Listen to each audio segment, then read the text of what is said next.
Carol. My co-host for today is Drifter. Drifter is a 4-year-old quarter horse whose nickname is Brat. He is someone who is usually causing trouble for the rest. He's usually right in the middle of it. He was abandoned in a field when he was young and totally untrained when he came to the ranch. Unfortunately, as you can see, Drifter is a cribber. Sort of wind-sucking behavior that looks as if he's chewing on the top rail of a fence. Sadly, this is 99% impossible to cure. It's primarily an addiction that provides a serotonin release for him, but it causes dental issues. It causes over-enlarged neck muscles and requires what's called a cribbing collar. It also leads to his need for constant dental attention. Drifter will probably stay for a while.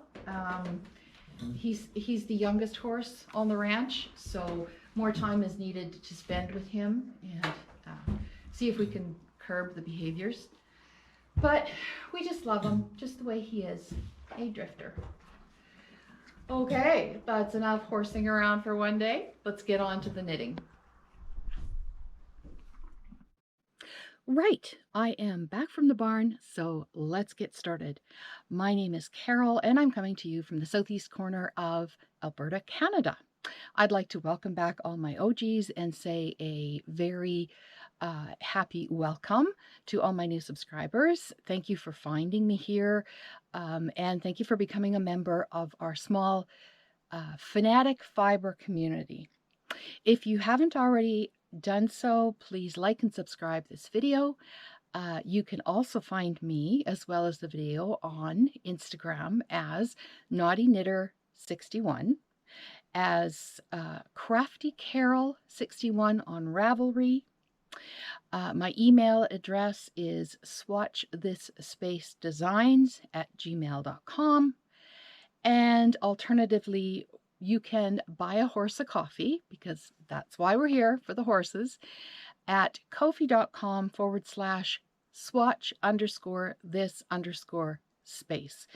All of this will be listed below in the more segment of this video, and it will also be on the very last screen of this video. So you don't have to write everything down, you don't have to remember anything. It'll all be there for you.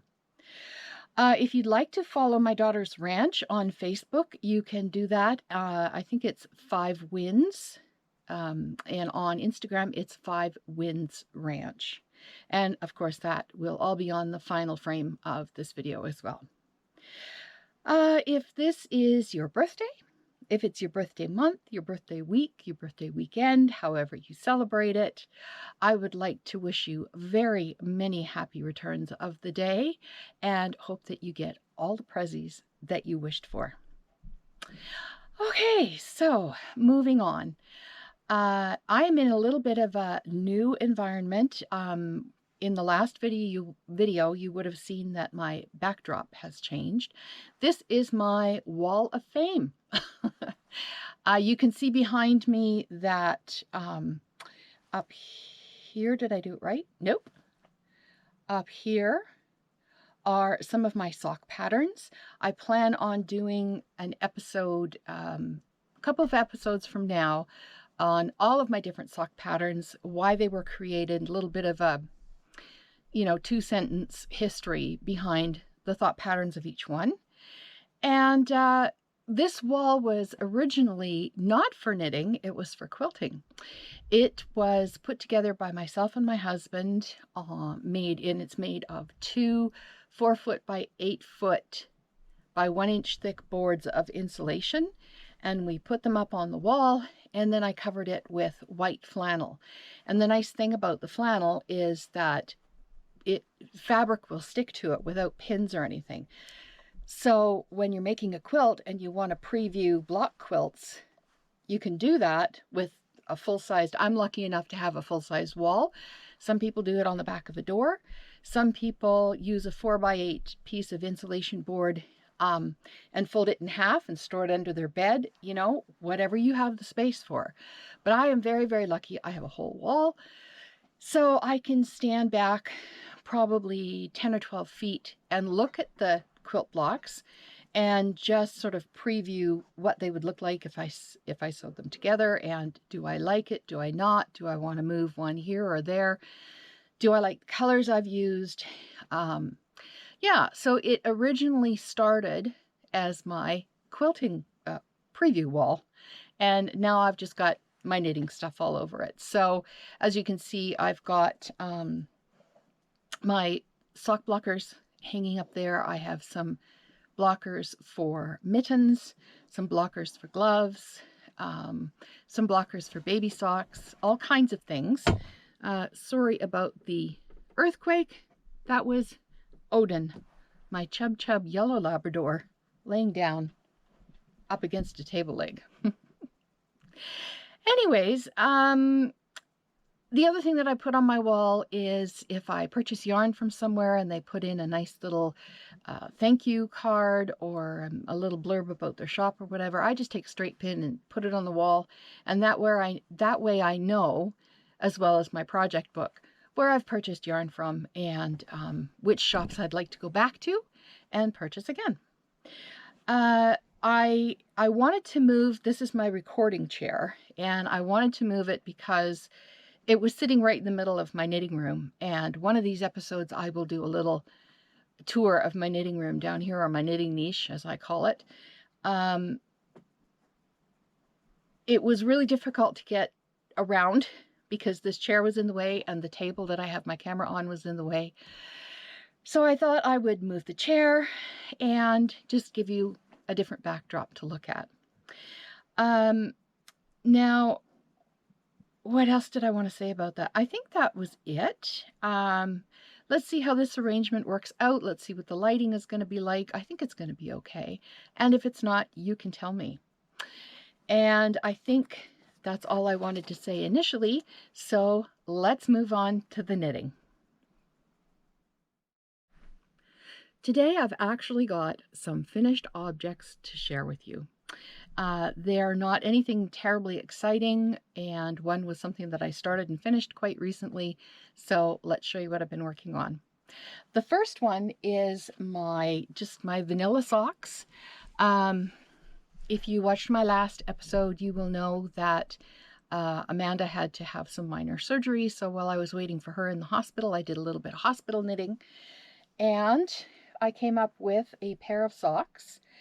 These are made from Patons Kroy, and the color is called Brown Rose Marl. So I'll just hold that there so you can get the idea. This is a 75-25 sock yarn.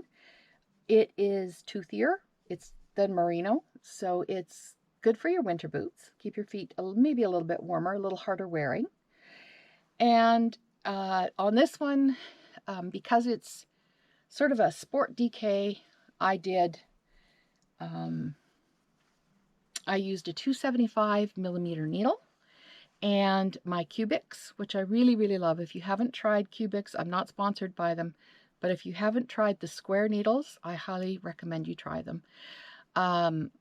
So because this is a little bit heavier weight, I was on a 275. I did 70 rows for the legs, so they're closer to a knee high. And I did heel flap and gusset, and I did 30 rows in the foot, and then just your typical decrease, knit even, decrease, knit even toe for finishing off. This is what fits me best. I'm not sure that this was not a pattern. This is just my vanilla. It's 6 knit, 2 purl.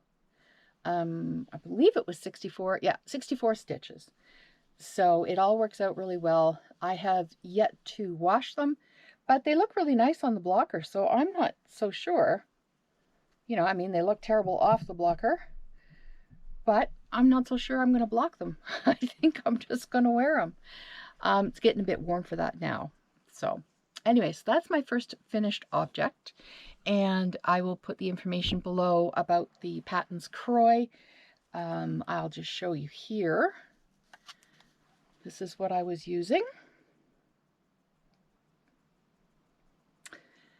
And it is a 50-gram ball, I believe. So I usually get 2 of them to make socks. They recommend you use a 275mm needle, which is what I did use. And I'm just looking for how much is here. 50 grams, 166 yards, or 152 meters. So I'd call that a sport weight. It's definitely a sport weight. And so that's my first finished object. I made those while I was sitting. As a matter of fact, I took them out when they took Amanda down to surgery and realized that I had finished the cuff, but I didn't bring any scissors with me.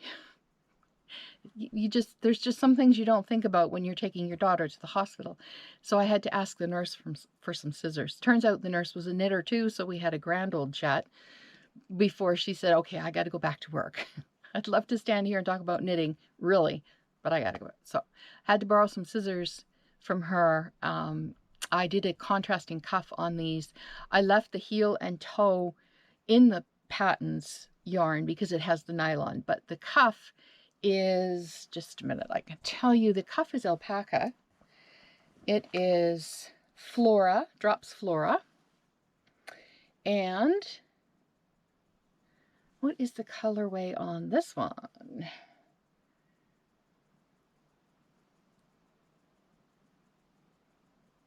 This is 65% wool, 35% alpaca, and the color is 07. So a nice light, I wouldn't even call that a cafe latte. It's just a really nice mushroom. That's a good name for it, mushroom. Okay, so my next finished object is something I also finished while I was, when I took Amanda home. I stayed with her for a couple of days. So this was something that I was working on the last episode that I was with you. It is my Distance DK scarf, and it is done.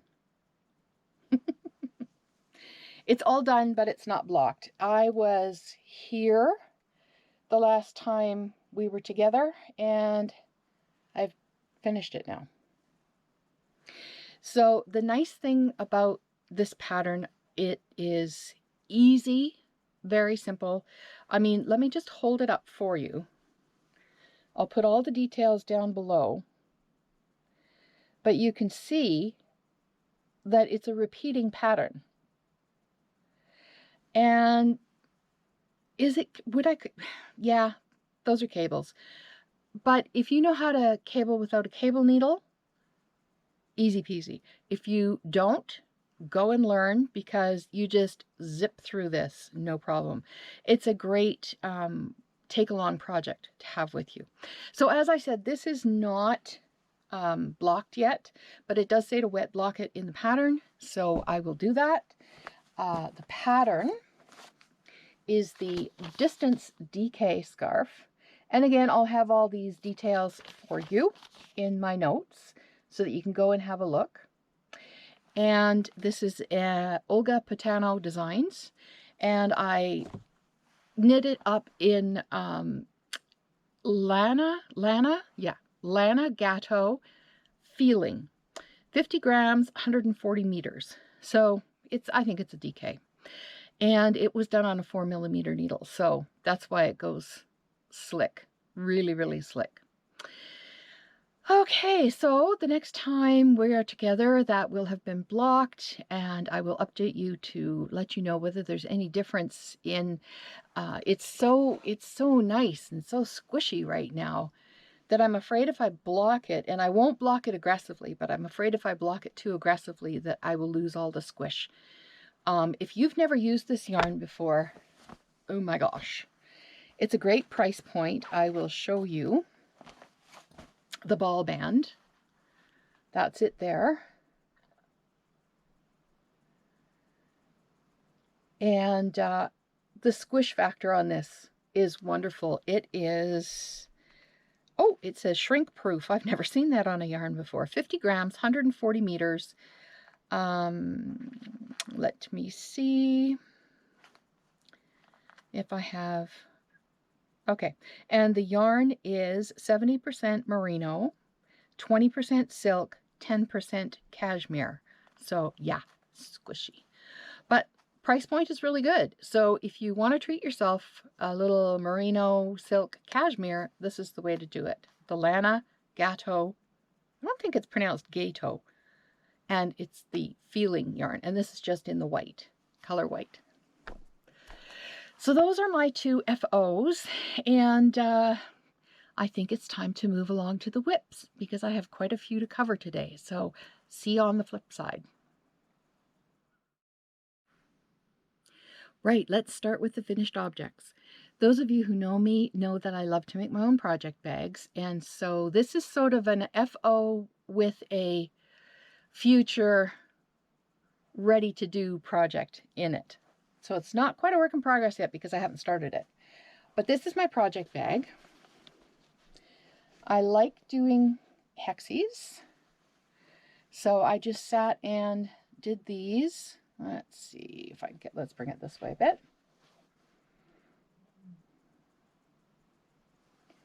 There we go. I sat and did these while I was watching TV, and then it's English paper piecing, and then I just attached them to the bag instead of attaching them to each other with a crisscross sewing. Just went this way and then came back this way, and they were longer on the ends, so they got tucked into the side. And on this bag I did something a little bit different. In the back I have a tall pocket, goes right to the bottom of the bag, and that will be for paper patterns.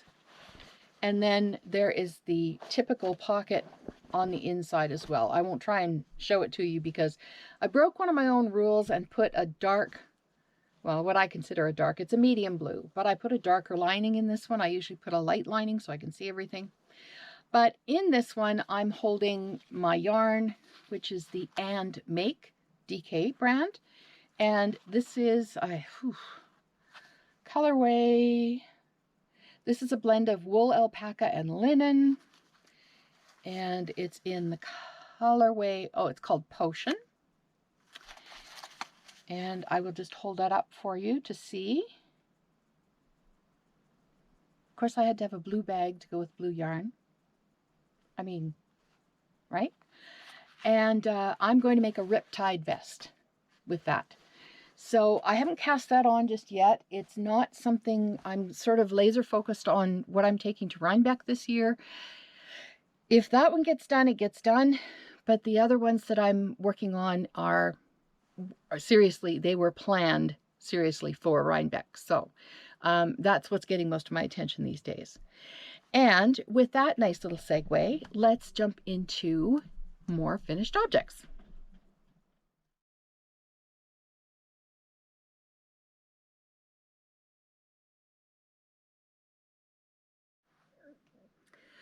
So what I'm going to start by telling you about is my nature sweater.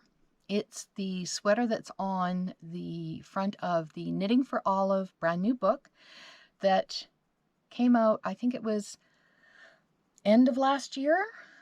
I don't think it was as early as this year. Anyways, the picture's on the cover, and I'm hanging it up here just to show you a little more easily where I am. So the body is done, one sleeve is done. I'm going to start on the other sleeve very soon, and then the neck is sort of like I would call it a turtleneck, and I think it's a 2x2 rib. So that's where I am with my nature sweater. I am using Estelle natural, let me just see here. Go back to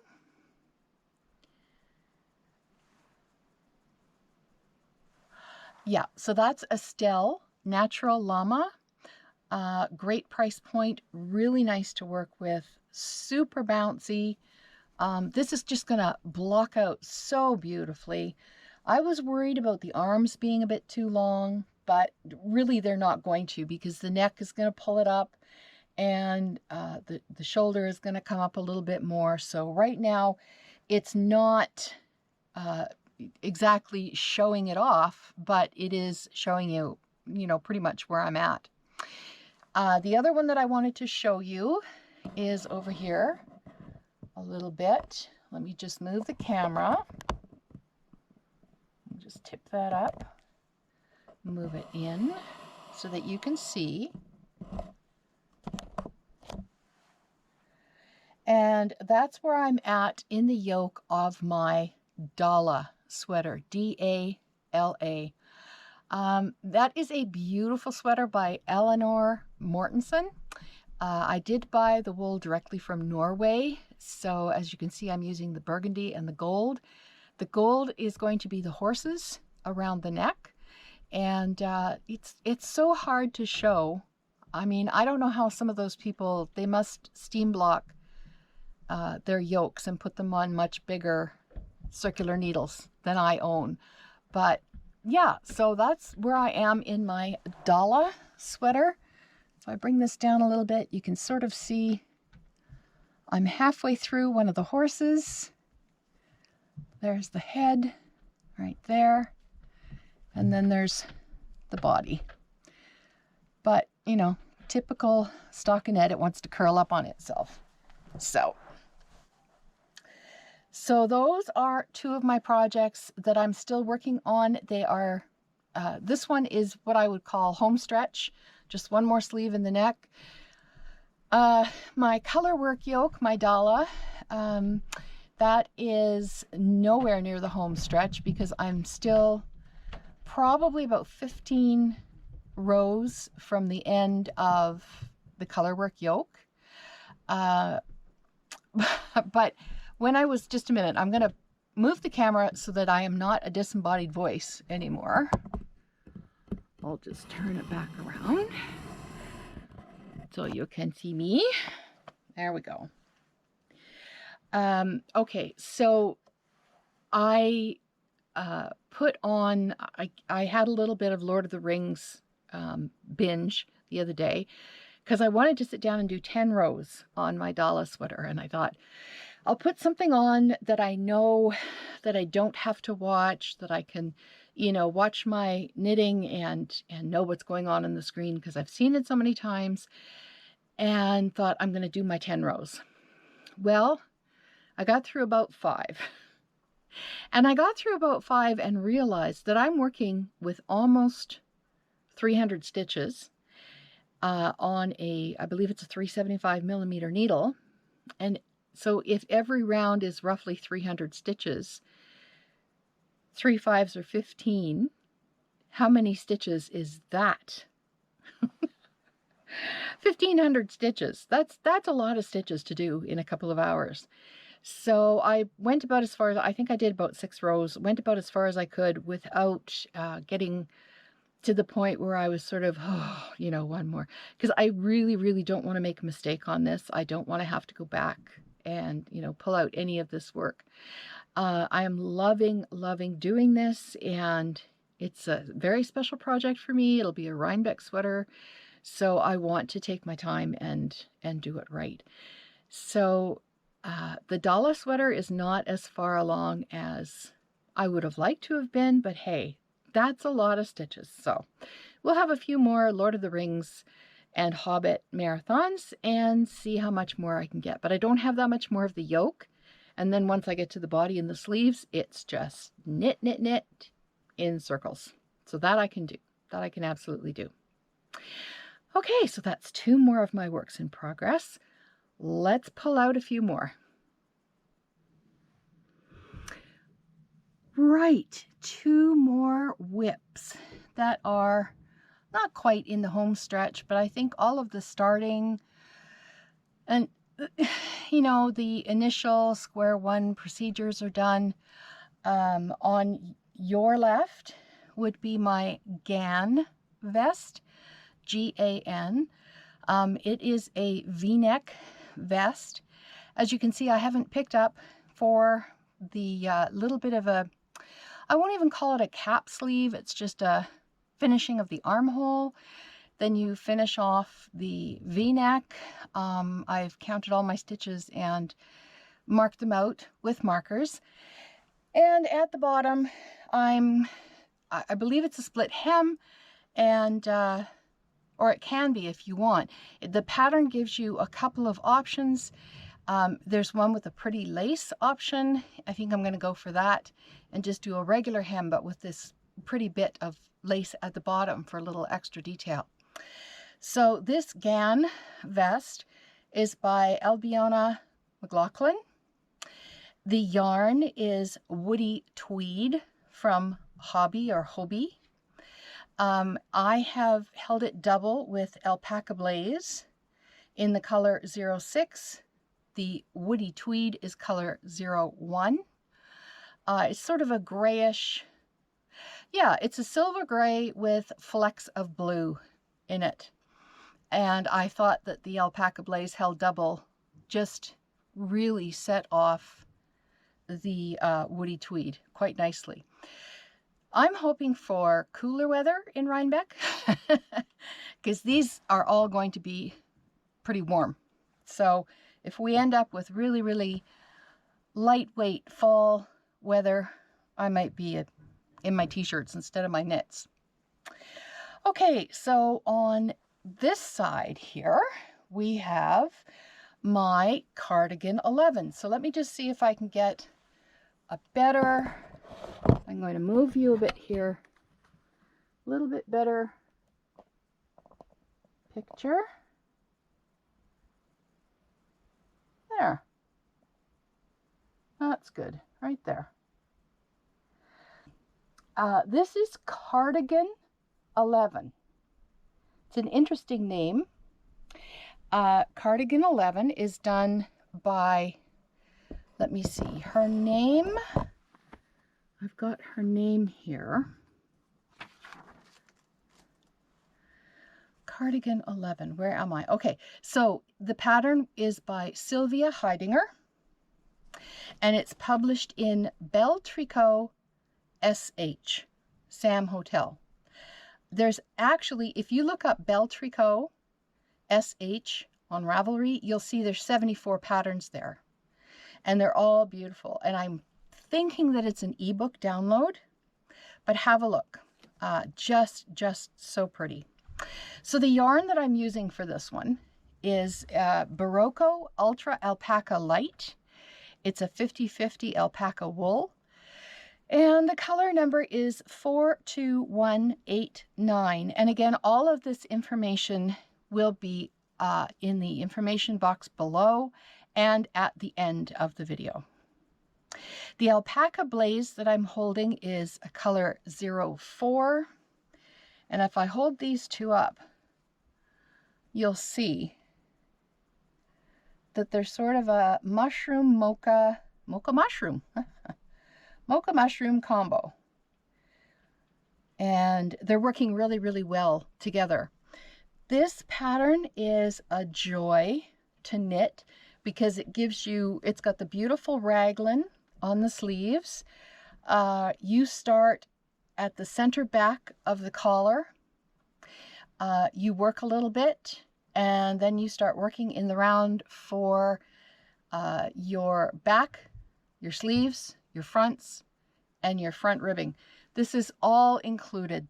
This is such a godsend because one of the things I don't like about doing cardigans is you have to go back and pick up the button band. But you know what? It's part of the pattern, so it is what it is. But this one is just going to be, I've split for the sleeves now.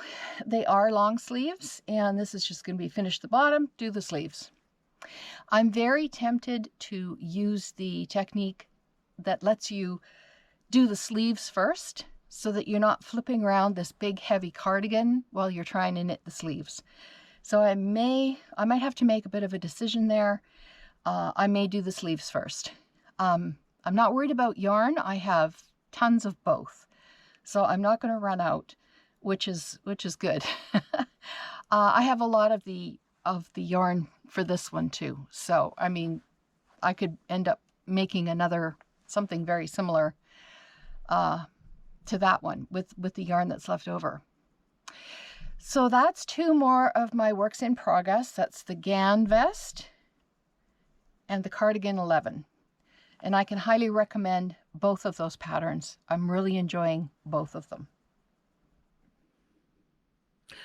Okay, one more work in progress. Well, actually there's three, but let's start with this one. So it's in another one of these project bags that I made. The inside, I did it the other way around this time, putting the pretty floral on the inside. But the nice thing about these bags is that they're totally reversible. I have a pocket on the inside. If I reversed it, I would have a pocket on the outside. Nice. Now this one's going to be a bit of a beast to show you because it's in a weird place. But basically, I didn't want to be another disembodied voice. So what I'm going to show you is, this is my Kroy vest. Let's see if I bring it back, move it over, wrong way, put it back. No. Let's see. Okay, so there's the ribbing on the bottom. There's one pocket. There's the other pocket. This is also a V-neck. And what I have is one of the fronts done. It's just draped over this hanger right now. And I'm currently working on the back. This is my favoriteest yarn of all time. It's from Briggs & Little in New Brunswick, Canada. Ugh, fluffies. It is a worsted weight. It's beautiful to work with. And if you go back a couple of videos, I kind of hold it up to the camera and just show you the heathering in this is so subtle and so deep and so tonal, and you can see blues and lilacs and purples, and it's just so beautifully done. And so if you've never tried Briggs & Little yarn before, I would highly recommend it. It's on the toothy side. It's a workhorse yarn, but if you enjoy doing color work, oh, you will love this yarn. It's great for mitts, it's great for hats, it's great for scarves. I have a beautiful pair of socks. If you go onto my Instagram, naughtyknitter61, and look back in my pictures, I have a beautiful pair of socks made from Briggs & Little yarn with a contrasting cuff that's done in color work. Those socks have to be going on 20 years old. And they're still, I haven't worn through the heel yet. Mind you, I only wear them in the winter, but that's the point. It's a workhorse yarn, and the price point is phenomenal. So check out Briggs & Little. I'm not sponsored by them. I just happen to really, really love their yarn. My next work in progress is my Just a Twist.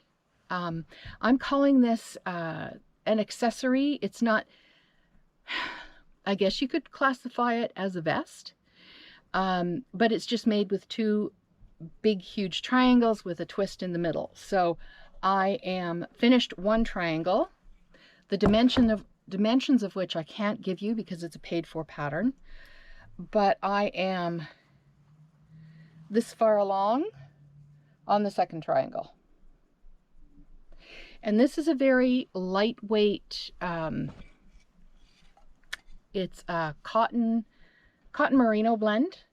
So it's got nice bounce to it, but it's got that lightness of cotton. It's really, I think this is a Shepya's Bamboo Soft, something to that effect, but I'll put it all at the end. This is going to be nice and lightweight to wear over a dress, to wear over a blouse. You'll see when you see the pictures at the end. My software that I do all my editing with is being a bit of a booger. So it tends to not put the pictures in the right place. So I came up with a cunning idea, and I decided I will put all my pictures at the end. So stay tuned. So that's where my just a twist is. Finished the first rectangle, moving along with the second one. Because this is all garter knitting, this is a fabulous car knitting project, or hospital knitting, or doctor's office, or wherever you happen to be, dentist, whatever. I do take my knitting to my dentist. They're quite amazed. The next one that I'm going to show you is also, like I said, it's a work in progress. It is my probably one of the most fun projects that I have done in a long time. This is my Arctic Doodle Cowl. And the Arctic Doodle Cowl, oh, just a second, I have a few things hung up here. Oh, please. The Arctic Doodle Cowl is done by Jamie Lomax of Pacific, let me just see here, Pacific Knit Co. She's in Washington State on the West Coast. The yarn that I'm using are all tonals, DK from Ancient Arts, and it's on a 4mm needle. So this is an ongoing project. I started off with just a plain sort of border, moved into trees, moved into snowflakes, coffee cups, hot chocolate or whatever, penguins, and breaker row, more snowflakes, and the last one that I put on was my moose. Let's get that out of the way there. There we go. That's my moose. I hope I never see a moose that color. But these are a riot. These are such a riot to do.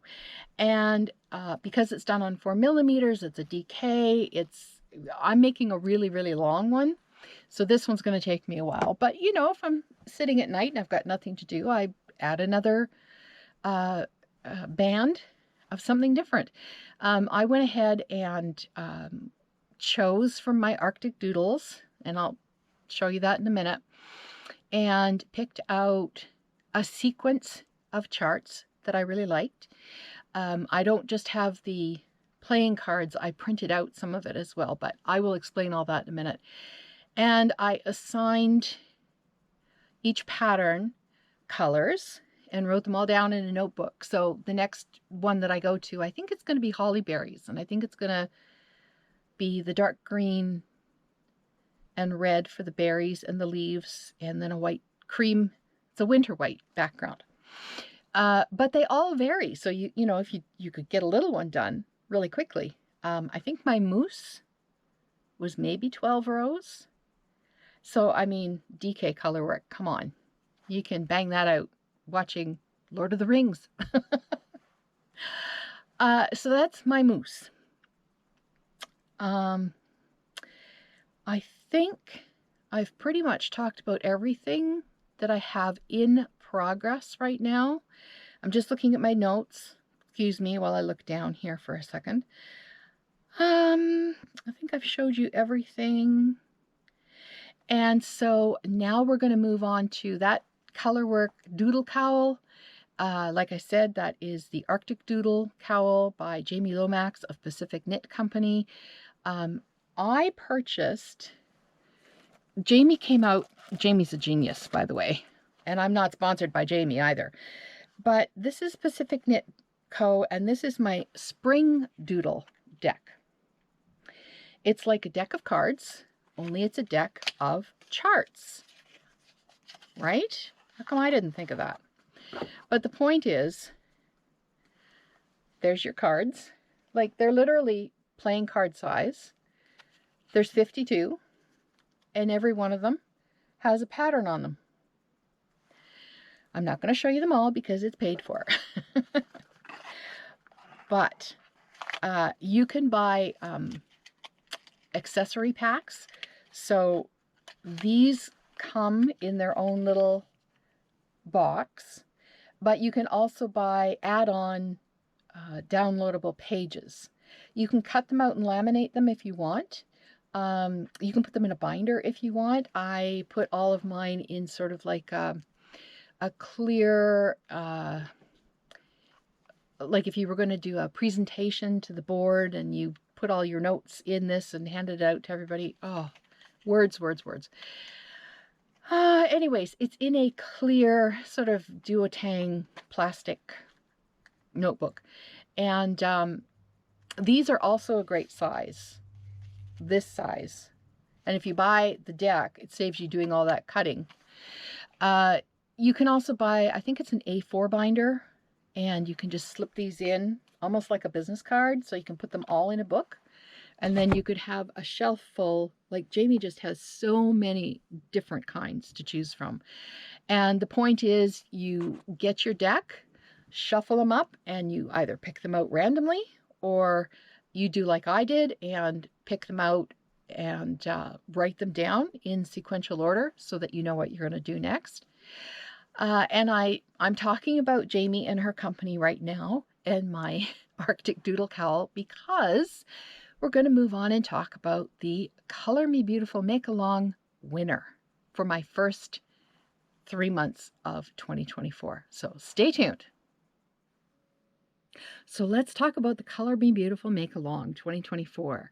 So this is a color work make along that I'm running for the full year of 2024 so that we can get people who want to make larger projects involved, people who are just new and are just trying their hand at color work. That'll give them a lot of time to start making objects. You don't have to have a finished object. You just have to either tag me on Instagram. You try using the hashtag, but Instagram's kind of messed those up a little bit, or email me a picture of what you're doing and a little explanation, and those things will get you entered into the make along. Like I said, it runs from January 1st to December 31st. The prize draws are going to be on April 1st, so I've drawn for January, February, March already. The next draw is July 1st. The next draw is October 1st, and then January 1st, 2025-ish will be the grand prize draw. So the winners' names will be announced on air. Winners can send me an email with their information. I will never contact you via email or through Instagram. It will always be on the videos, unless I know you, unless I've talked to you before. And I will never ask you for money. And this contest is open worldwide because I know shipping is a biatch right now, but I don't want anybody to feel like they're being left out. So anyway, so the first grand prize, the first winner that my daughter picked, I put all the names in a hat of all the hashtags, tags, people who sent me information. Amanda stuck her hand in the bowl, swished it around so she couldn't see what was going on, and pulled out the name. Are you ready? Dawn Kennedy, who is Snow Monkey on Instagram. So yay! Congratulations, Dawn. You're my very, very first prize winner. You get a project bag. If you send me an email, I will ask you whether you like Dalmatians, whether you like deer, whether you like psychedelic, whether, you know, what you like. You'll get a choice. And in the bag, I'm going to put some little goodies. I have these scissors, which everybody needs in their notions kit. And then I have a Love What You Do zippered pouch for your notions, so you can put that together. And then I have a tape measure that I don't have with me right here.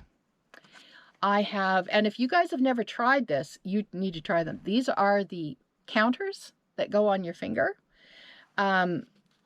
You just make a ring out of it, and I have mine sits right here on my finger, and I thought it would get in the way when I was knitting, but honestly, you don't even notice it when it's there.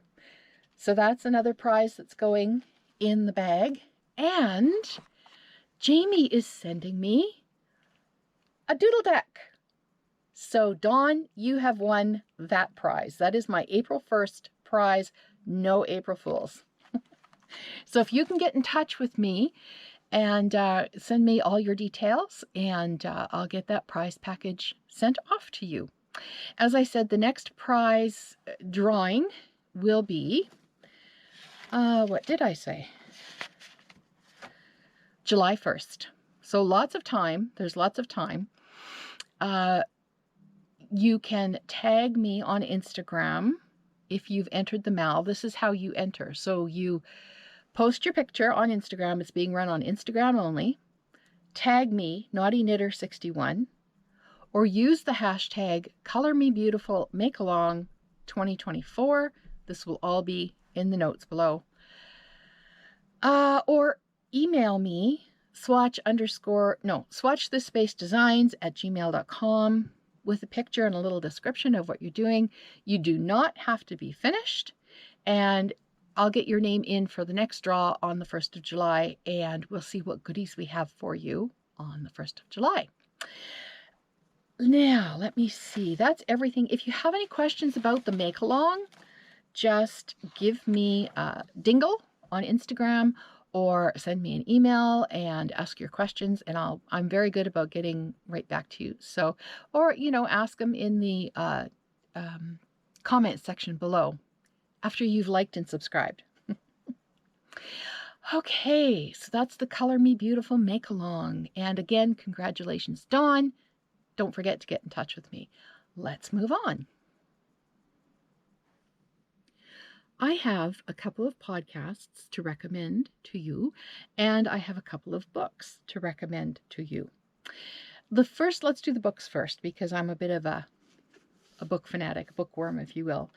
The first one is called Vanishing Fleece by Clara Parks. Now, you may have already heard of this one. You may have read it already. You may have seen it advertised already. But this is a book written by Clara. This is not her first rodeo. I'll just read what it says here because I can't do it justice if I don't. Clara Parks presents a fast-paced account of the year she spent transforming a 676-pound bale of wool into commercial yarn and the people and vanishing industry she discovered along the way. She is an author of 6 books, including New York Times best-selling book Knitlandia, as well as editor of the anthology A Stash of One's Own. Clara Parks has dedicated her life to figuring out what makes wool tick and finding the right words to write about it. She divides her time between city and country in Maine and is always writing from a desk in the kitchen and, of course, wearing a wool sweater. So her books are, like I said, A Stash of One's Own, Knitlandia, and The Yarn Whisperer. I started reading this and literally I couldn't put it down. I was so interested. It was one of those one more pages. She is a fabulously engaging writer. It could be a very dry subject in the wrong hands, but Clara was the right one to write this book. So again, that's Vanishing Fleece by Clara Parks. And I highly recommend it. It's not a long book, but it's a good read. And it's one of those books that you read and either donate to the library or pass along to an interested friend, or because you want other people to have the knowledge that's in this book as well. So that's the first book. The next book, I kind of did a thing and purchased, I had no business purchasing another book. I've got a whole library full already. But this is an Olga Putano book. The first thing that caught me was the name. It's called Only Yoking. Colorwork Sweaters. And this one on the cover is absolutely gorgeous. But, I mean, I'll just show you the back. That gives you a little bit of an idea of the different kinds of colorwork sweaters that she has in this book. But it's not just colorwork. She's organized it in a very interesting way. So what she's done, rather than just giving you a whole book full of patterns, I'll just tell you, this book consists of 12 yoke sweaters in 3 different yarn weights.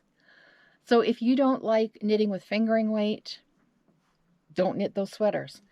There are 4 sweaters in each section, so that's 12 patterns in the book, from warmest to lightest fabrics. Once you spot the sweater you'd like to make first, follow the pattern for the yarn weight, which you will find at the end of each section. So you look at the patterns and then pick a yarn weight, which is really cool, I think. Checking the size you should be working to by consulting the overview at the beginning of the section. So she's, you know, for my Color Me Beautiful make-along this year, for someone who's not really comfortable with color work, this would be a fabulous book because she holds your hand. For someone who knows what they're doing, this is great tips and tricks in here that you will continue to employ in your color work. And then you refer to the chart for knitting the yoke of the specific sweater you've chosen when directed. So again, that's Olga Putano, and it's called Only Yoking. I just love that title.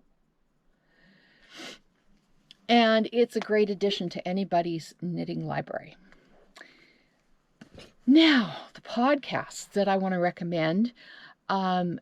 Everybody, I'm pretty sure, is very familiar with Emma Robinson of Woolly Mammoth Fibres over in Ireland. She has started a brand new series called Thinking Through Making. I believe there might only be about 3 of them made, or 4 of them made so far. Emma's right in the middle of a studio construction. She's planting her garden. She's got a bunch of videos right now. I'd say probably 3 or 4 that are really fun to watch. She talks about some of the electrical problems with her pots.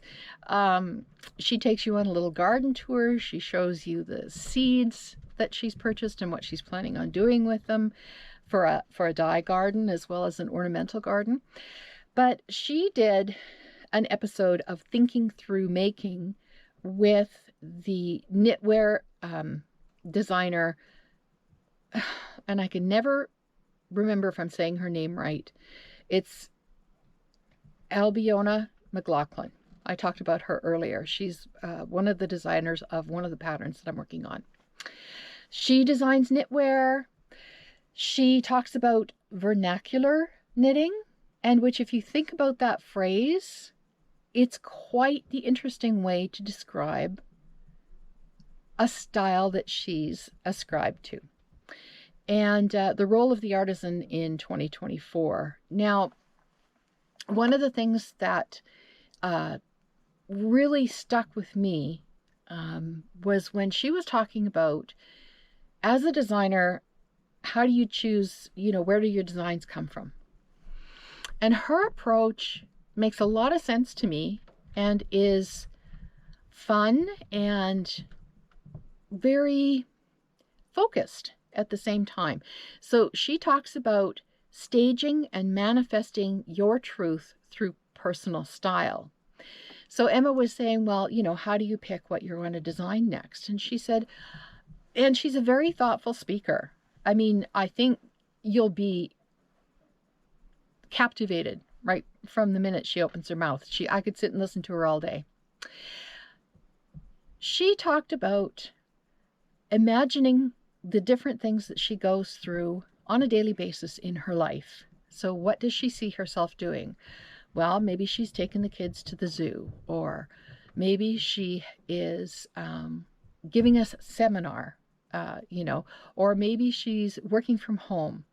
And what does she see herself in when she's doing these things? So I wouldn't call it utilitarian, but it's very, this is my lifestyle and this is what I want to design for.